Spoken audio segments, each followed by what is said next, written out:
Olá, eu quero te saudar com a paz do Senhor Jesus Cristo e te convidar à leitura na carta de Paulo aos Coríntios, segunda epístola de Paulo.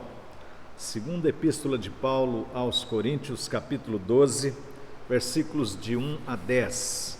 Acompanhe, por favor, a leitura. Visões e revelações do Senhor. Segunda aos Coríntios, capítulo 12, de 1 a 10.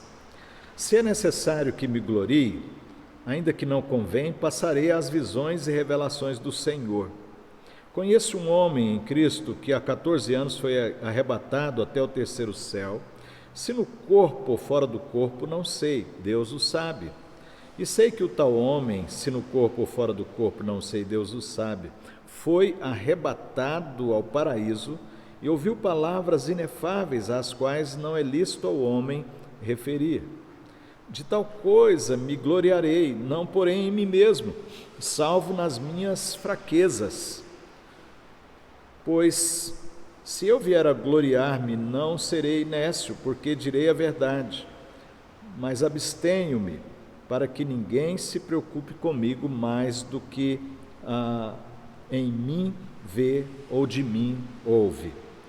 E para que não me ensoberbecesse com a grandeza das revelações, foi-me posto um espinho na carne, mensageiro de Satanás, para me esbofetear, a fim de que eu não me exalte.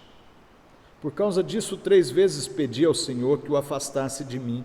Então ele disse: a minha graça te basta, porque o poder se aperfeiçoa na fraqueza. De boa vontade, pois, mais me gloriarei nas fraquezas, para que sobre mim repouse o poder de Cristo. Pelo que sinto prazer nas fraquezas, nas injúrias, nas necessidades, nas perseguições, nas angústias, por amor de Cristo. Porque quando sou fraco, então é que sou forte. Vamos orar, vamos pedir ao Senhor que fale ao nosso coração. Senhor, em nome de Jesus, agradecemos-te nesse tempo da pandemia o cuidado, a graça, o sustento, a misericórdia do Senhor, a graça do Senhor nos sustentando em meio a toda essa tribulação, Senhor.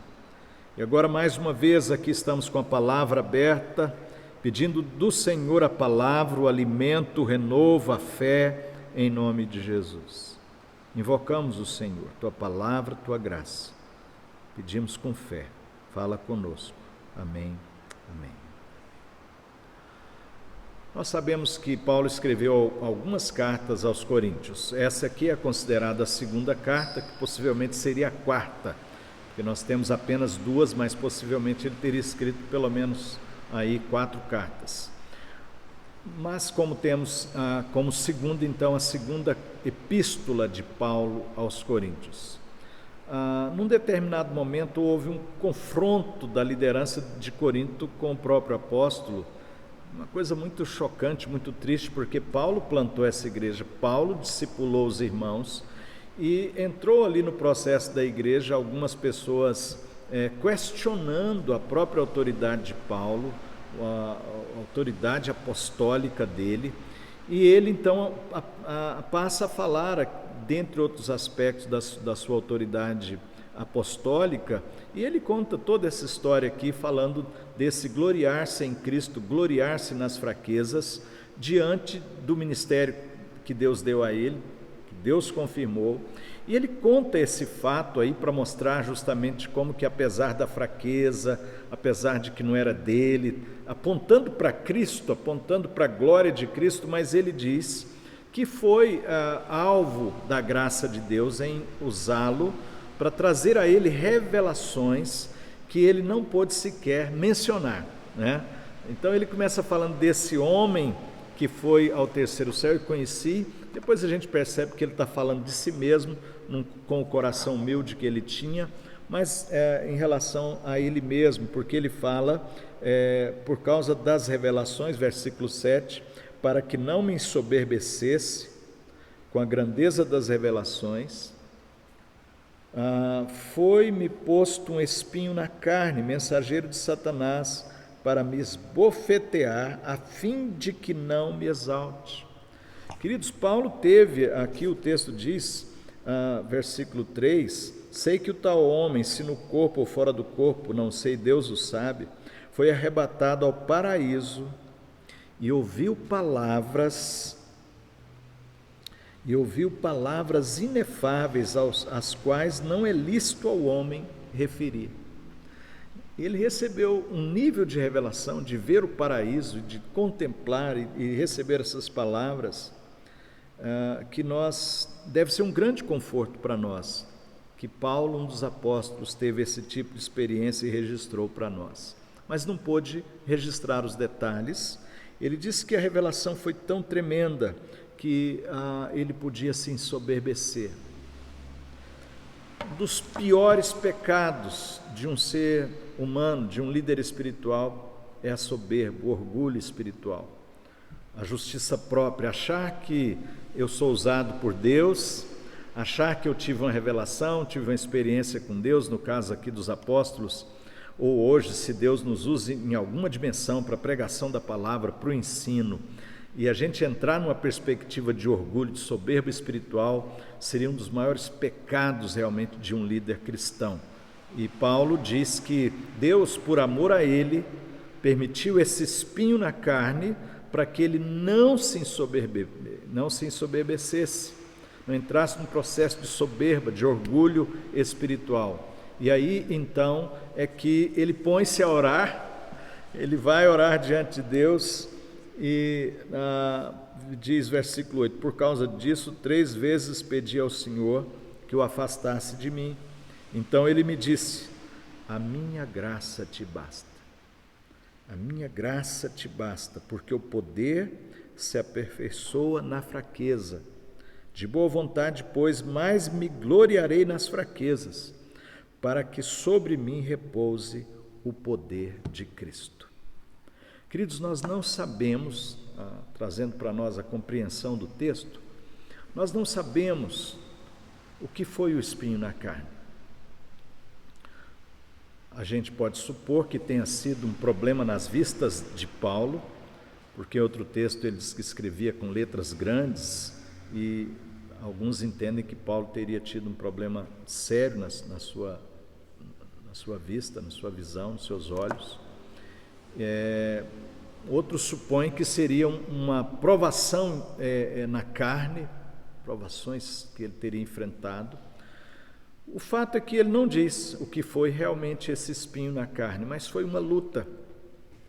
Foi ele na própria carne, nesse espinho na carne, que conduziu a Paulo a um processo de fraqueza, de humilhação. E o texto diz que ele ora ao Senhor pedindo que Deus curasse, Deus não o curou. Então guarde isso aí, o próprio apóstolo com esse espinho na carne, pedindo que Deus tirasse o espinho e Deus não tirou. Permitam-me então olhar para esse texto e tirar aqui algumas lições sobre a graça que nos sustenta. A graça que nos sustenta. E nós então observamos, queridos, que o apóstolo Paulo, observamos no texto que teve essas revelações tremendas, que ele não pôde registrar, para que ele então, diante dessas revelações, não se ensoberbecesse, recebeu esse espinho na carne, mas ele se põe a clamar, Deus não o cura, mas diz para ele, a minha graça te basta. Sustentados pela graça, a graça que nos sustenta. Primeiro, graça é o favor imerecido de Deus, é aquilo que a gente não merece, por isso que o texto está apontando para Cristo. Paulo não tem orgulho, Paulo não tem direitos, liderança espiritual não tem o que reivindicar, não tem lugar para orgulho, porque graça é um favor imerecido de Deus. Não é algo que vem em resposta ao que eu apresento diante do Senhor, ao que eu fiz. Nós sabemos disso como teólogos bíblicos, como igreja bíblica, como a igreja reformada, que graça é o favor imerecido de Deus. Paulo recebe, portanto, essa experiência tremenda de revelação, mas isso ele diz, não veio de mim, não veio de mim. Assim como nada que nós façamos para a glória de Deus, na pregação do Evangelho, na edificação da igreja, no reino de Deus, nada é por nós. Tudo por Deus, por seu poder, por sua graça em nossa vida. Então, a graça que nos sustenta, primeiramente, é a graça que é o favor imerecido de Deus na nossa vida. A graça que nos sustenta é a bondade do Senhor acima de todas as circunstâncias. Então Deus diz, não vou te curar, Paulo, não vou tirar o espinho na carne, mas a minha graça te basta, a minha graça te basta. Aqui há uma revelação teológica das mais profundas, que nós já temos falado, temos refletido, e que se renova mais uma vez na nossa vida. A minha graça te basta. O mistério da providência de Deus, o mistério do sustento de Deus, mesmo em meio à pandemia, mesmo em meio aos espinhos da carne, mesmo em meio às circunstâncias mais difíceis, a graça que nos sustenta é esta graça que se manifesta, mesmo repetindo em meio às batalhas, lutas, dificuldades da vida. Então, Deus não tira o espinho da carne. Às vezes Deus não traz a resposta imediata que você gostaria. Às vezes você está numa batalha e você não tem uma resposta financeira imediata, uma resposta na saúde, uma resposta imediata. Mas o Senhor vem dizer para você e para mim, a minha graça te basta, a minha graça te sustenta.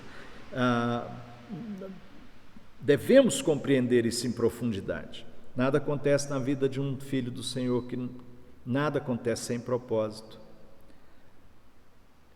Deus está falando conosco, Deus está nos ensinando em meio à pandemia, perdas, lutas. Deus não está calado, Deus não está cochilando, Ele tem propósitos. Agora tem uma questão muito séria, queridos. O Senhor não nos abandonou. O Senhor não nos abandonou. Se Ele tem permitido lutas, perdas e dificuldades na sua vida, esse texto mais uma vez vem dizer para nós que na fraqueza, nas nossas lutas, Ele está presente. A minha graça te basta. A minha graça te basta, porque a graça é a misericórdia, é a bondade, é o favor imerecido de Deus, nos sustentando mesmo em meio às circunstâncias mais difíceis da vida. E por último, quero deixar para você ainda aqui, nessa breve reflexão da palavra, que a graça que nos sustenta é a ação de Deus operando poderosa e misteriosamente em meio às nossas fraquezas. Em meio às nossas fraquezas. Não apenas em meio às circunstâncias externas, falta de dinheiro, uma tribulação como a pandemia, mas em meio às próprias fraquezas pessoais, em meio às próprias, a falta de estrutura que às vezes ficamos, às vezes nos sentindo profundamente fracos. A graça de Deus está presente. Deus não nos abandona, Deus não nos dá as costas, mesmo na fraqueza da nossa vida, mesmo quando as nossas pernas ficam frágeis, quando titubeamos na fé, mesmo quando entramos em dúvida e às vezes até com medo, Deus continua cuidando de nós. Deus continua cuidando da nossa vida. Então, a graça que nos sustenta é a graça de Deus operando aí de forma poderosa e misteriosamente em meio às nossas fraquezas. Às vezes você não vê, às vezes você não percebe, e às vezes você até questiona: onde está o Senhor? Onde está Deus em meio à pandemia? Onde está Deus em meio a essa impotência, essa incapacidade humana, às nossas fraquezas? Deus continua sentado no seu trono, Deus continua sendo bom. Como às vezes afirmamos, né? Se Ele curar, Ele é bom; se Ele não curar, Ele é bom; se Ele fizer, se Ele não fizer, Ele é Deus, Ele é soberano e Ele é bom. Deus continua sendo bom. Ele está operando hoje na sua vida em meio às suas fraquezas. E aprenda com Paulo, devemos aprender com Paulo, trazendo aplicações e implicações para a nossa vida. Então, devemos guardar isso, queridos. O poder de Deus se aperfeiçoa na fraqueza, porque não é a respeito de nós. O Evangelho não é a respeito de homens poderosos. O Evangelho não é a respeito de grandes homens. O Evangelho é a respeito de Cristo, da graça, do poder de Deus se manifestando por meio de nós, fracos, frágeis, pequenos. Isso é tão sério que Paulo podia entrar numa soberba, o próprio Paulo.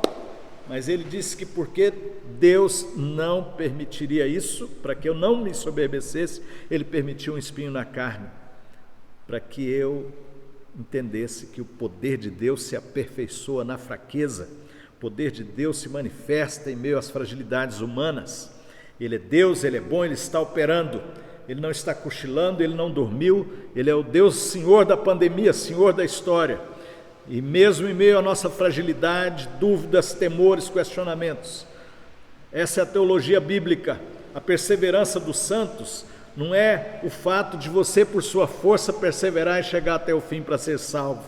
Perseverança dos santos, na perspectiva calvinista, é que Deus vai nos levar até o fim. Deus, o Senhor, vai nos levar até o fim. A graça dele nos basta, a graça dele nos sustenta. A graça dele nos conduz, a graça dele nos socorre, não é? E o amor, a misericórdia, a graça de Deus se manifestam na nossa fraqueza, nos renovando na presença do Senhor. Então, o que o Senhor pede de ti nesse momento? O que o Senhor espera do seu coração? Como é que está a sua vida, suas lutas? Ele quer que você tenha uma visão espiritual, uma renovação da sua cosmovisão. Deus reinando, Deus cuidando, Deus nos usando. A graça dele nos basta, e o poder dele se aperfeiçoa na fraqueza. Então abrace a graça de Deus na sua vida, olhe para a sua família, para as suas batalhas, para as suas lutas, olhe para a sua própria fragilidade e diga: Senhor, obrigado, porque não é a respeito de mim. O Evangelho na minha vida é a respeito de ti, da tua graça, do teu poder se manifestando na minha vida, na minha família. E você pode comigo orar pedindo: Senhor, renova então esse poder na minha vida, renova essa graça, renova, Senhor, tua bondade na nossa vida. Que o seu coração se volte para o Senhor e que você possa repetir como Paulo: a minha graça, a graça do Senhor me basta, a graça do Senhor me basta. O poder de Deus se aperfeiçoa na fraqueza. Ele está conosco, Ele está cuidando de nós. Estamos ouvindo aí, né, outra cepa chegando, possivelmente. Deus nos livre, né, que não aconteça, mas é possível, né, que possa se espalhar essa nova cepa, é possível que essa nova variante da Covid, é possível que essa situação financeira, não é, que está tão grave, possa se agravar ainda um pouco mais. Não é? A gasolina chegando a um preço desesperador, a uma situação realmente mundial, desafiadora, mas o poder de Deus se aperfeiçoa na fraqueza. Ele está cuidando de nós, Ele vai cuidar de nós. A graça nos sustenta, a graça nos sustenta. Deus, o poder dele se manifesta na fraqueza. Renove sua fé, renove sua esperança. Vamos orar ao Senhor. Deus de toda glória, Deus de eterna bondade, obrigado por tua revelação, por tua palavra nessa hora, Senhor. O teu poder se aperfeiçoa na fraqueza. A tua graça que nos sustenta, a tua graça que vai nos levar à perseverança, é a tua graça que vai nos levar para o céu, é a tua graça que vai nos ajudar, ó Deus, criar nossa família, dar o sustento, ter o sustento na nossa casa, ó Deus, ter trabalho, ter vida, ter dignidade. É por graça, graça, graça. A tua graça nos basta, a tua graça nos basta.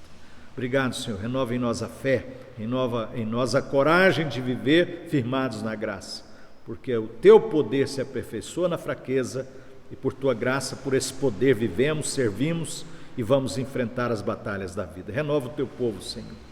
Renova todo aquele que escuta a tua palavra nessa hora e abençoa com esta visitação desse poder que se aperfeiçoa na fraqueza. Manifesta esse poder, tua bondade, tua graça, em nome de Jesus. Amém. Amém. E que a graça do nosso Senhor Jesus Cristo, o amor de Deus, o nosso amado, maravilhoso e eterno Pai, que a comunhão e as consolações do Espírito Santo sejam em sua vida nesse momento, com todo o povo de Deus, agora e para sempre. Amém.